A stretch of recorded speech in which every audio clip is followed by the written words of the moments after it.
Bonjour à tous, aujourd'hui on va parler du match de l'Allemagne face à Curaçao. Victoire 7-1 des Allemands. Je ne sais pas si vous vous rendez compte.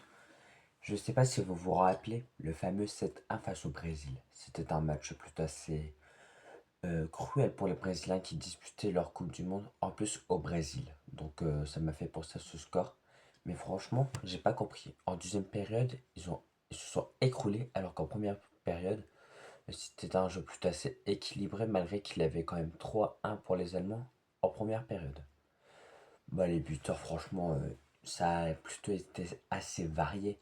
Du Kai Havertz, Ramal Moussiala, des... Comment il s'appelle je sais plus comment il s'appelle le mec qui avait bénéficié d'un penalty juste avant la mi-temps. Et Nmecha, oui c'est lui. Franchement, énormément d'attaquants ont su marquer. Donc franchement, c'était un match plutôt assez incroyable à suivre. Je suis satisfait de l'avoir vu parce que franchement, ça allait d'un but à l'autre. Surtout en première période parce que Curaçao arrivait à avoir un jeu, une palette technique en première période. Mais en deuxième période, ils se sont écroulés parce que les Allemands se sont réveillés. Et franchement, les Allemands méritent totalement leur victoire.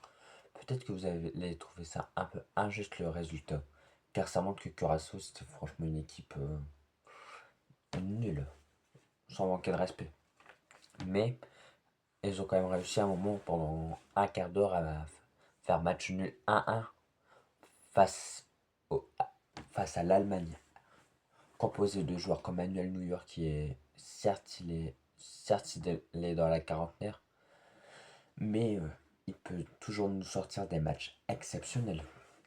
Dominique Schlotterbeck à chaque corner allemand, à chaque fois c'était Dominique Schlotterbeck qui l'avait. Donc franchement, Schlotterbeck et Jonathan Ta, il a été fautif sur un but, franchement. Jonathan Ta, c'est quoi de ça?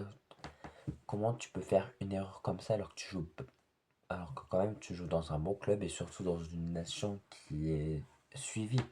Heureusement, ça n'a pas coûté, mais ça aurait pu être dangereux de la part des Allemands d'une grosse erreur de Jonathan Ta. Les latéraux, Joshua Kimmich, franchement, balle au pied et sans.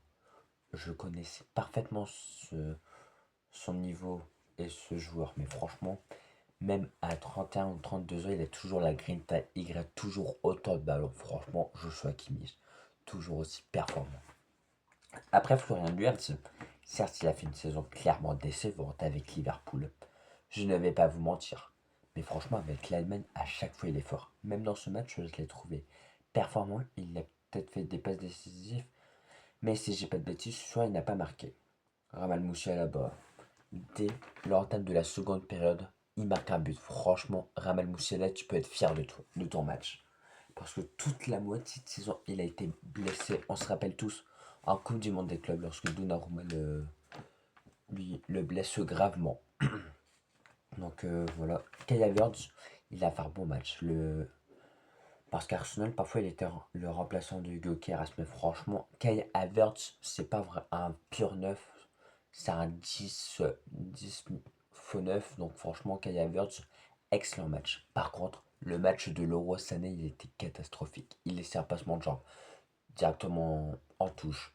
Il essayait de frapper parce qu'à un moment il était tout seul face au gardien. Il l'envoie complètement à côté. Franchement, le match de Leroy Sané, je l'ai trouvé difficile. Difficile.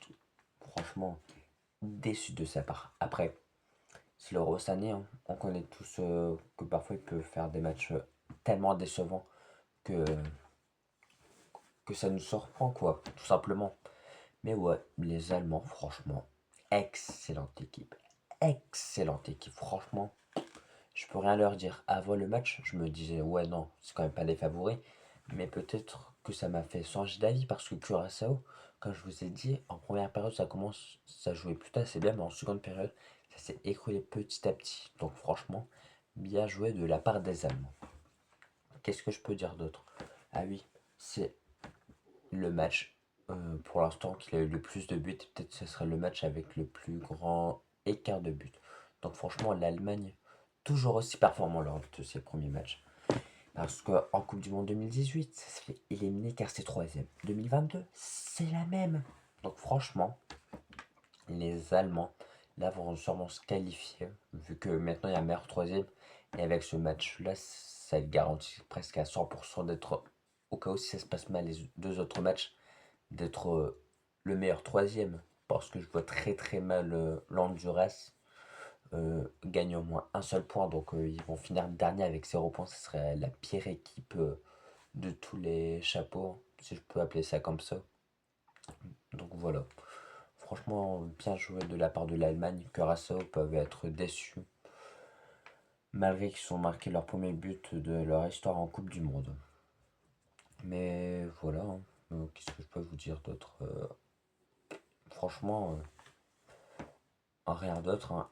Ah si, Kai Havertz a transformé en penalty. Franchement, dites-vous, dans sa carrière, il a loupé qu'un seul penalty. Et donc ça montre que Kai Havertz, c'est quand même un spécialiste de penalty. Je trouve qu'on n'en parle pas assez. Mais il est performant en penalty, Kai Havertz. Parce que ça fait un très bon pourcentage. 27 penalty tentés et un seul loupé ou un truc comme ça. Oui, il en a loupé qu'un seul penalty, c'est avec l'Allemagne, je me rappelle. Donc voilà. En tout cas, je réfléchis à ce que je pourrais dire, mais je pense que c'est bon. En tout cas, j'essaie de rester régulier. Peut-être demain matin ou dans la soirée, je vous ferai un débrief. Vu qu'à l'heure que j'enregistre, c'est la mi-temps de Pays-Bas-Japon qui, pour l'instant, première période, est clairement un match décevant. Mais je vous dirai tout dans une prochaine vidéo. Donc voilà les mecs, hein. Franchement, bien joué de la part de l'Allemagne pour la millième fois que je dis dans ce débrief. Mais à vrai dire, je n'ai pas vraiment grand chose à dire. Parce que l'Allemagne, je vous mens pas, hein, j'ai pas suivi leurs matchs amicaux, donc je sais pas si c'est le niveau clairement affiché ou si c'était parce que c'était Curaçao en face. Donc je suis pressé de voir lorsque l'Allemagne va affronter un vrai adversaire, par exemple face à la Côte d'Ivoire. Je me demande si ça sera le vrai l'Allemagne qu'on a eu ce soir ou ce sera un Allemagne différent qui aura un peu plus de mal. Mais voilà, hein, la défense du Curaçao a été catastrophique, franchement catastrophique. Après, vous allez me dire, oui, c'est un petit pays, mais quand même, la défense est clairement à revoir si ça veut essayer de faire quelque chose, même si ça m'étonnerait, et qu'ils feront un 0 point. Mais en tout cas, merci à vous de m'avoir écouté. Si vous avez aimé malgré ce court débrief, n'hésitez pas à lâcher votre meilleur like et votre abonnement, car je kifferais avoir les 400 abos avant le mois de juillet. Donc je compte énormément sur vous et merci à vous de m'avoir écouté. Et félicitations à l'Allemagne encore une fois et vive la Coupe du Monde. Voilà, merci à vous de m'avoir écouté, la famille.